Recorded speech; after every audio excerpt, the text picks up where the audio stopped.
السلام علیکم۔ آج کی ہماری کہانی بہت بڑے راز سے پردہ اٹھائے گی کہ بعض اچھے دکھنے والے لوگ اچھے بھی نہیں ہوتے اور بعض برے نظر آنے والے لوگ برے بھی نہیں ہوتے۔ وہ کہتی ہے کہ ہماری شادی کو 8 سال کا طویل عرصہ بیت چکا تھا، لیکن یہ 8 سال میری زندگی کے 8 صدیوں جیسے تھے جن کا ایک ایک پل ارحم کی کنجوسی کی نظر ہو گیا تھا۔ ارحم ایک بہت اچھی اور اعلیٰ عہدے کی ملازمت کرتے تھے۔ ان کی تنخواہ اتنی تھی کہ ہم شہر کے کسی بھی بڑے پرتعیش بنگلے میں آسانی سے رہ سکتے تھے، مگر ان کی فطرت میں بس بخل کی عادت نے ہماری زندگی کو کسی کچی بستی کے فقیروں سے بھی بدتر بنا دیا تھا۔ وہ اکثر بازار سے لنڈے کے اترے ہوئے سیکنڈ ہینڈ کپڑے اور گھسے ہوئے جوتے لے کر آتے، اور جب میں دکھ سے کرب سے دیکھ کر چلاتی کہ آپ یہ کیا لے آئے ہیں، تو وہ بڑے سکون سے میری آنکھوں میں آنکھیں ڈال کر کہتے، تم لباس کی بات کرتی ہو، تم جوتوں کی بات کرتی ہو، تو یاد رکھو کہ انسان کا لباس یا اس کے جوتے نہیں، اس کا کردار اچھا ہونا چاہیے۔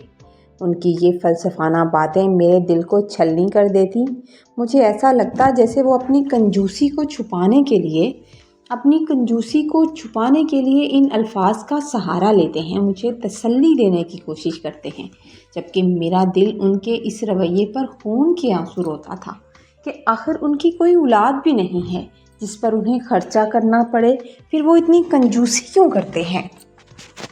باورچی خانے کے معاملات پر تو جیسے ان کی عقابی نظر لگی ہوتی تھی، ذرا سی بے احتیاطی ہو جاتی تو ایک طوفان کھڑا کر دیتے۔ اگر کبھی سالن میں پیاز ذرا سا زیادہ کٹ جاتی یا آٹا گوندتے ہوئے تھوڑا سا ضائع ہو جاتا تو میرے شوہر کا پارا 7ویں آسمان پر پہنچ جاتا تھا۔ وہ چیخنا چلانا شروع کر دیتے اور مجھے باتیں بہت سناتے اور اس قدر شدید جھگڑا کرتے کہ پورا محلہ ہماری آوازیں سنتا تھا، اور پھر سزا کے طور پر کئی دن تک وہ مجھ سے بات کرنا ہی چھوڑ دیتے تھے۔ میں حیران ہو جاتی تھی اور اکثر تڑپ کر ان سے پوچھتی تھی کہ آخر تمہاری وہ اتنی بڑی تنخواہ جاتی کہاں ہے؟ جو تم اتنی کنجوسی کرتے ہو تو وہ پیسہ کہاں جاتا ہے؟ کس کے لیے یہ پیسے جوڑ رہے ہو، جب ہم ایک وقت کا پیٹ بھر کر تازہ کھانا بھی سکون سے نہیں کھا سکتے؟ مگر میرے ہر سوال کے جواب میں وہ ایک ایسی خاموشی اوڑھ لیتے، ایسی پراسرار خاموشی طاری کر لیتے جو مجھے پاگل کرنے کے لیے کافی ہوتی تھی۔ میں پاگلوں کی طرح سوال کرتی رہتی اور وہ چپ سادھے میری بات سنتے رہتے۔ مجھے لگتا تھا کہ وہ دنیا کے سب سے زیادہ خود غرض انسان ہیں جنہیں اپنی بیوی کی بھوک اور تکلیف کا ذرا بھی احساس نہیں ہے۔ کوئی شادی بیاہ یا کسی خاندانی تقریب میں جانا میرے لیے کسی بھیانک خواب اور ذلت سے کم نہیں ہوتا تھا۔ جب میں اپنی الماری کھولتی تو وہاں وہی پرانے رنگ اڑے ہوئے اور اکثر پیوند لگے ہوئے کپڑے میرا مذاق اڑا رہے ہوتے تھے کہ تم شادی پر آخر کیا پہن کر جاؤ گی، جنہیں دیکھ کر میری روح کانپ اٹھتی تھی۔ میں ارحم کے سامنے رونے لگ جاتی، اس کے سامنے گڑ گڑاتی کہ خدا کے لیے مجھے ایک نیا جوڑا دلا دو، مجھے لوگوں کے سامنے شرمندہ نہ کیا کرو، مگر وہ اپنا وہی سرد لہجہ اپنا کر مجھے خاموش کرا دیتے اور اتنی ساری نصیحتیں کرتے کہ میرے پاس خاموشی کے علاوہ کوئی چارہ نہ ہوتا۔ جب میں ان تقریبات میں اس لیے پرانے حال میں وہاں جانے پر مجبور ہو جاتی، جب میں ان تقریبات میں پہنچتی جہاں میری تمام کزنز، سہیلیاں، میری بہنیں، میرے رشتہ دار مہنگے ریشمی ملبوسات اور سونے کے زیورات میں چمک رہی ہوتی تھی، تو میں شرم کے مارے کسی کونے میں چھپنے کی کوشش کیا کرتی تھی۔ سب کی نظریں میرے بوسیدہ حال پر ہوتی اور مجھے محسوس ہوتا کہ سب پیٹھ پیچھے میرا مذاق اڑا رہے ہیں۔ کچھ لوگ تو یہ بھی کہتے کہ اچھا خاصا کماتا ہے تمہارا شوہر، پھر تم ڈھنگ سے پہنتی کیوں نہیں، تمہیں ڈھنگ سے پہننا نہیں آتا۔ ارحم کی اس ضد نے مجھے اپنے رشتہ داروں کی نظروں میں بھی تماشا بنا رکھا تھا اور میری انا ہر بار وہاں نیلام ہو جاتی تھی۔ ان تمام دکھوں کے اوپر سب سے بڑا زخم یہ تھا کہ میری گود ابھی تک خالی تھی۔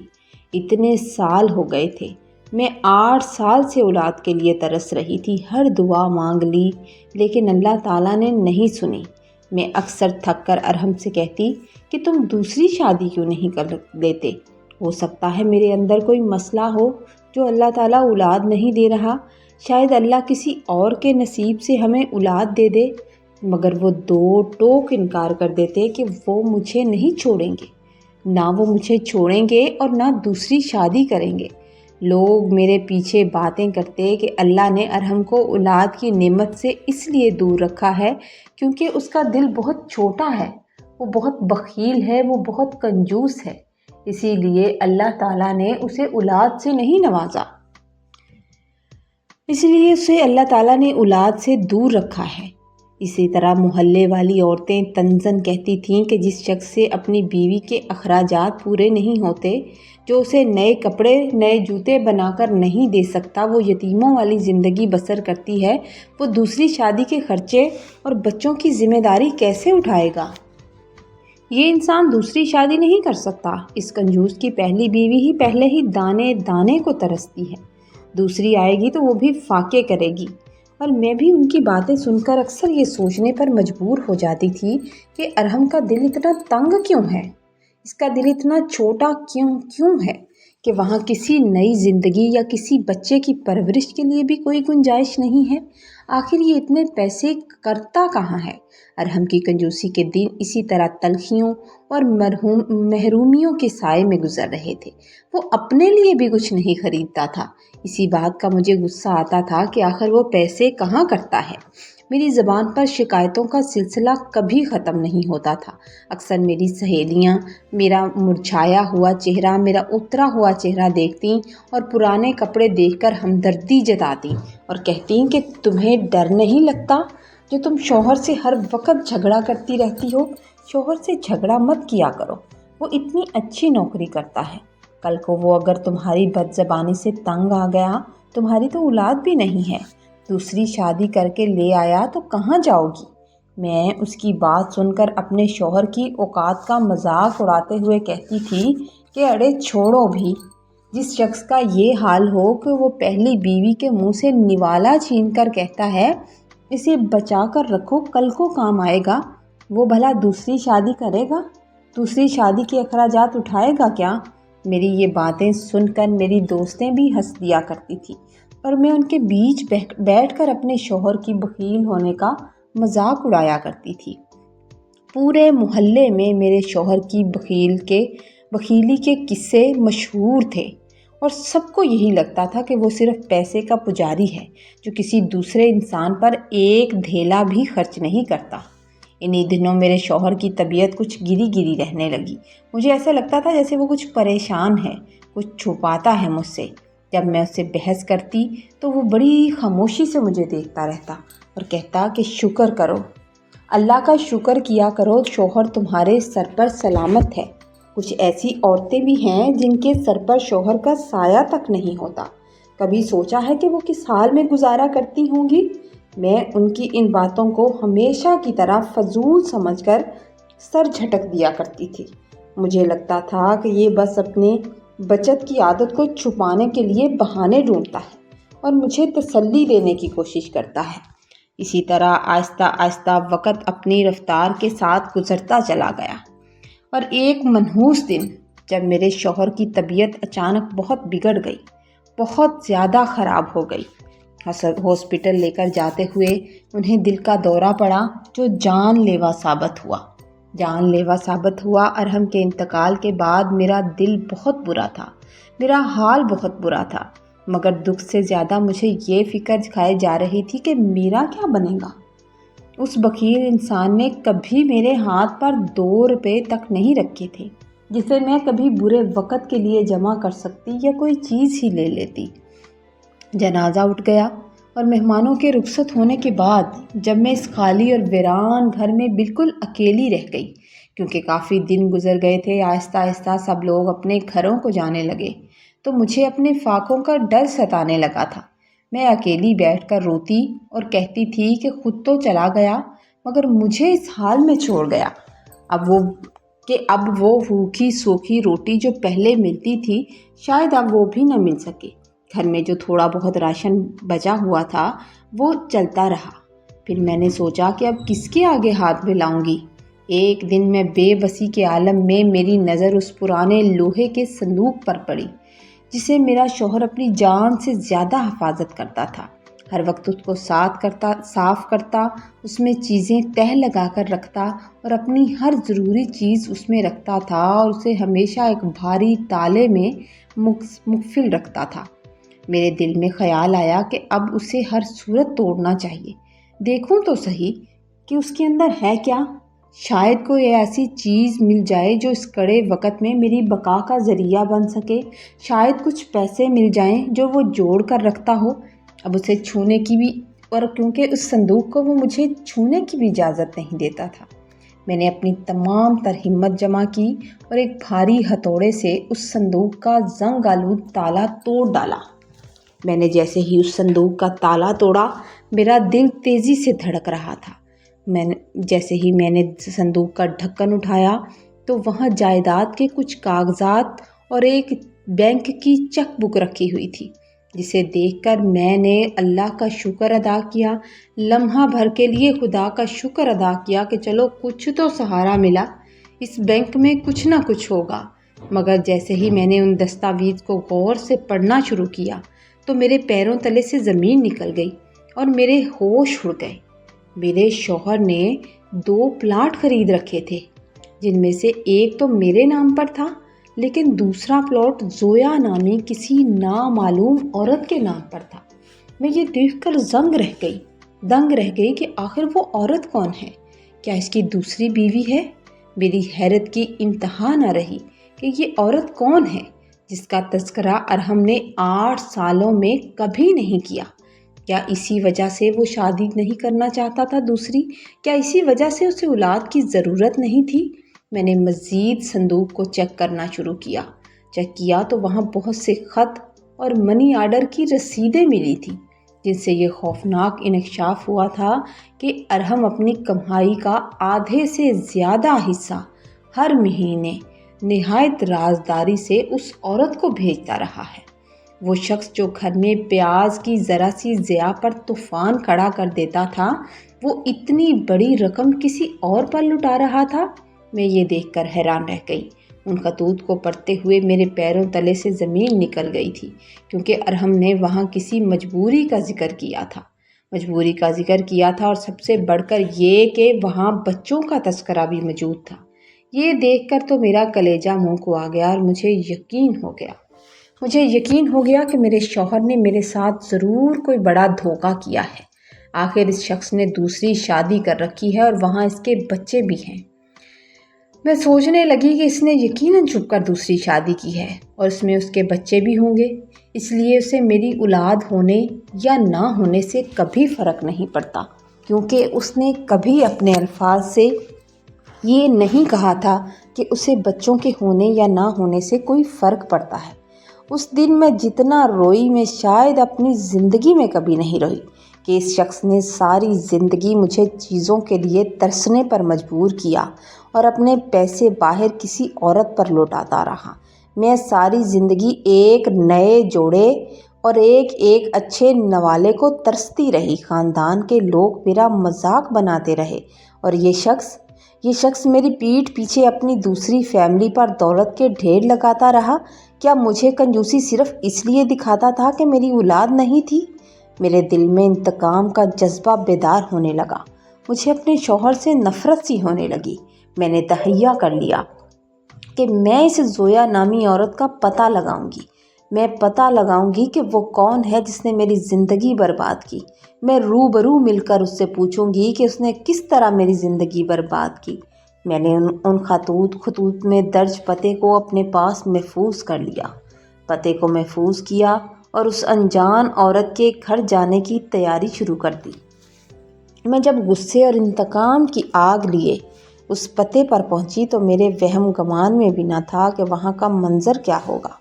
میں کسی عالی شان محل یا بڑے مکان کی توقع کر رہی تھی کہ میرا شوہر آدھی سے زیادہ تنخواہ جسے دیتا رہا ہے اس کا گھر بڑا خوبصورت ہوگا، مگر میرے سامنے ایک ٹوٹا پھوٹا اور پرانا سا گھر تھا جس کی دیواریں اپنی بدحالی کی داستان سنا رہی تھی۔ میں جب اندر داخل ہوئی تو دیکھا کہ ایک عورت بستر پر نہایت بیمار پڑی ہوئی تھی، بہت کمزور اور لاغر نظر آ رہی تھی، اور 2-3 چھوٹے چھوٹے بچے گھر کے کام کاج اور صفائی ستھرائی میں جٹے ہوئے تھے۔ میں نے سخت لہجے میں پوچھا، کیا تم ہی زویا ہو؟ اس نے نحیف سی آواز میں ہاں کہا اور اپنا کمزور سا سر اٹھا کر میری طرف دیکھا، اور پھر مجھ سے کٹی کٹی آواز میں سوال کیا کہ تم کون ہو؟ میں نے اپنے شوہر کا نام لے کر بڑے فخر سے کہا کہ میں ارحم کی بیوہ ہوں۔ یہ بات سننی تھی کہ یہ سنتے ہی اس کی آنکھوں میں دکھ کی ایک لہر دوڑ گئی اور وہ تڑپ کر بولی، کیا میرے بھائی مر گئے؟ اور اب ہمارا کیا ہوگا؟ میں اس کی بات سن کر حیران ہو گئی۔ میں نے حیرانی سے اس کی طرف دیکھا اور پوچھا، کون سے بھائی؟ میں تو یہاں تم سے جھگڑا کرنے آئی ہوں کہ تم میرے شوہر کی کمائی کھاتی رہی ہو۔ میں ساری زندگی ایک ایک پیسے، ایک ایک چیز کو ترستی رہی، ساری زندگی اس کی کنجوسی کو جھیلتی رہی، اور تم یہاں میرے شوہر کی دولت پر عیش کرتی رہی۔ میری بات سن کر اس عورت کی آنکھوں سے آنسو بہنے لگے۔ آنسو بہتے بہتے اس کے چہرے کو بھگونے لگے۔ اس نے سسکیاں بھرتے ہوئے مجھے وہ حقیقت بتائی جس نے میرے پیروں تلے زمین نکال دی۔ اس نے بتایا کہ وہ ارحم کی بڑی بہن ہے، ارحم سے 2 سال بڑی اس کی بڑی بہن ہے، جسے اس کی ماں اور گھر والوں نے برسوں پہلے اپنی نظروں میں مار دیا تھا، کیونکہ اس نے گھر سے بھاگ کر اپنی پسند کی شادی کی تھی۔ ان دونوں بہن بھائی میں بہت پیار تھا۔ گھر والوں نے تو اسے کبھی معاف نہیں کیا، مگر ارحم کا دل اپنی بہن کے لیے ہمیشہ دھڑکتا رہا۔ اس نے اسے تنہا نہیں چھوڑا، وہ ہمیشہ اس سے باخبر رہا۔ زویا کا شوہر اس پر ظلم کرتا تھا اور آخر کار اسے ان 3 بچوں کے ساتھ بے سہارا چھوڑ کر طلاق دے کر چلا گیا، اور وہ بیمار ہو گئی تھی، مختلف بیماریوں کا شکار ہو گئی تھی، اور ارحم ہی وہ واحد سہارا تھا جس کی وجہ سے وہ اور اس کے بچے 3 وقت کی روٹی کھاتے تھے۔ زویا نے روتے ہوئے کہا کہ وہ خود نہیں جانتی کہ وہ کتنے دن کی مہمان ہے، کیونکہ اس کی حالت بہت خراب ہے اور مزید خراب سے خراب ہوتی جا رہی ہے۔ میں سن کر اسے دیکھتی رہی اور مجھے اپنی پوری زندگی کی وہ تلخیاں یاد آنے لگی جو میں نے ارحم کو دی تھی، جو جھگڑے میں نے ارحم سے کیے تھے۔ میں نے ہمیشہ اسے تانے دیے تھے۔ آج مجھے اندازہ ہو رہا تھا کہ وہ کتنا نیک انسان تھا، جو خاموشی سے اپنی بہن اور بھانجوں کی کفالت کرتا رہا، اور اپنی بہن کے اتنے بڑے گناہ کو اس نے معاف کر دیا تھا۔ میں اسے ہمیشہ برا بھلا کہتی رہی۔ ندامت اور شرمندگی نے میرا دل پاش پاش کر دیا۔ میں نے فوراً اپنی نند کے ہاتھ پکڑے اور اسے گلے سے لگا کر کہا کہ آج سے تمہارے یہ بچے میرے ہیں، تم میرے ساتھ چلو، میں تمہارے لیے محنت کروں گی۔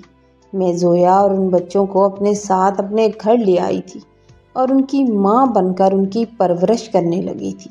اپنی غلطیوں کے ازالے کے لیے میں نے وہ پلاٹ بھی بیچ دیا جو میرے شوہر نے میرے نام پر لے رکھا تھا۔ میں نے انہی پیسوں سے اپنے گھر میں اس عورت کی ہر ضرورت کی شے، عورتوں کی ضرورت کی ہر شے جو تھی، ایک چھوٹی سی دکان کھول لی، اور پھر میں اس دکان کو چلانے لگی۔ میں نے دن رات محنت کی تاکہ ان بچوں کو کسی چیز کی کمی محسوس نہ ہو، اور ایک دن وہ بھی ہمیں چھوڑ کر اس دنیا سے خاموشی سے چلی گئی، کیونکہ وہ پہلے ہی بیچاری دکھوں کی ماری تھی۔ مگر اس کے جانے کے بعد میں نے ان بچوں کو کبھی بھی ان کی ماں کی کمی محسوس نہیں ہونے دی۔ میں نے ان کی ایسی تربیت کی کہ وہ مجھے ہی اپنی اصلی ماں سمجھتے ہیں۔ میرے اللہ تعالیٰ نے مجھے اولاد سے نواز دیا تھا اور میں انہیں پا کر بہت خوش تھی۔ آج وہ بچے جوان ہو چکے ہیں اور میں ان کی کامیابیاں دیکھ کر خوش ہوتی ہوں، مجھے بہت خوشی ہوتی ہے۔ ارحم کے اس خاموش اثار نے مجھے زندگی کا وہ سبق سکھایا ہے جو بڑی سے بڑی کتابیں بھی کبھی نہیں سکھا سکتی۔ ہمیں کبھی بھی کسی انسان کے ظاہری رویے یا اس کی کفایت شاری کو دیکھ کر اس کا کردار کا فیصلہ نہیں کرنا چاہیے۔ اس کا مذاق نہیں اڑانا چاہیے۔ ہمیں نہیں معلوم کہ وہ خاموشی سے کن ذمہ داریوں کا بوجھ اٹھا رہا ہے اور کن ذمہ داریوں کے نیچے وہ دبا ہوا ہے اور کن کن کے لیے اپنی خوشیاں قربان کر رہا ہے۔ زندگی میں کبھی کبھی جنہیں ہم کنجوس یا سنگ دل سمجھ رہے ہوتے ہیں، وہ دراصل انسانیت کی وہ عظیم مثال دیتے ہیں جو اپنی ذات کو مٹا کر دوسروں کے چراغ روشن رکھتے ہیں۔ میری زندگی کا حاصل، میری زندگی کا مقصد اب یہی بچے ہیں جو ہر پل میرے شوہر کی مغفرت کی دعا پڑھتے ہیں، جس نے مجھے اپنی قربانی سے ایک بہتر انسان بنایا تھا۔ میری کہانی اگر آپ کو اچھی لگے تو آپ نے لائک کرنا ہے، کامنٹ ضرور کرنا ہے، اور چینل پر نئے ہیں تو پلیز چینل کو سبسکرائب کر دیجئے تاکہ ہر آنے والی سٹوری آپ تک پہنچے۔ اللہ تعالیٰ آپ کو خوش رکھے، آباد رکھے، دعاؤں میں یاد رکھیں۔ اللہ حافظ۔